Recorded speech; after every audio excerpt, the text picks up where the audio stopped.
A vizuális logikának egy másik egyszerű felhasználási módját is megmutatom, ami nagyon jó tud lenni, és ilyen kis aranyos látványt is tud létrehozni. Hát van itt ez a lámpánk, ez a világításunk. Ennek van egy viselkedése, ez itt most jelenleg ez a viselkedés. Ha erre a viselkedésre rakjuk, akkor ez a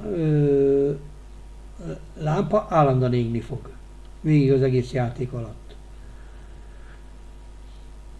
De ha ezt a viselkedést hagyjuk, akkor tudunk hozzáadni egy kapcsolót. Lényeg az, hogy itt ki kell szedni belőle azt, hogy ne égjen állandóan.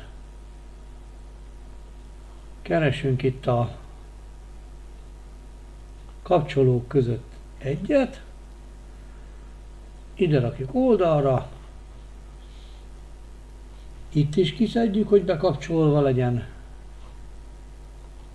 Vizuális logikával összekötjük a kettőt,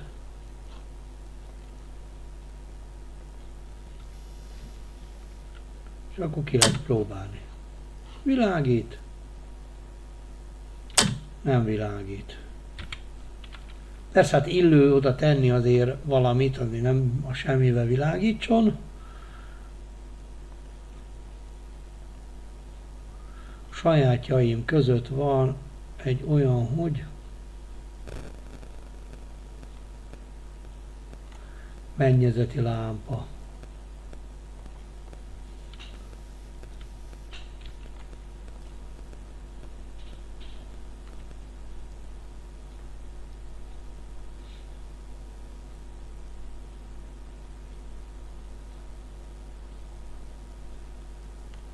Így.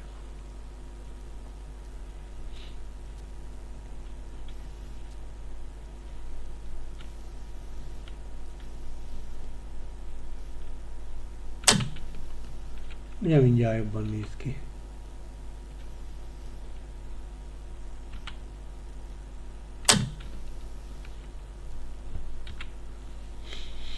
De csak nem csak ezt kapcsolhatjuk fel. Teszek mondjuk ide egy képet, akár egy zászlót. Ennél beállítom azt,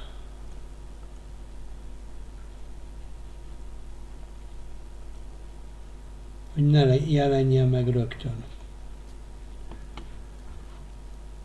Ide jövök a vizuális logikához, nem kötöm össze, mert hogy ez fontos dolog, statikus tárgyakat nem tudunk összekötni. Mivel ennek nincs különös jelentősége, nem kell, hogy a fizikával érvényesüljön, mert akkor leesik a falról, hanem egy fizika uffot teszek,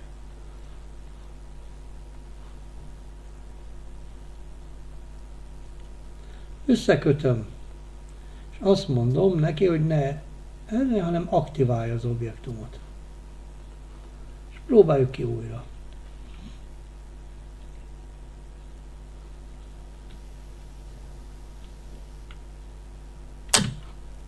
És megjelenik az zászló, mondhatjuk azért, mert rávilágít a fény.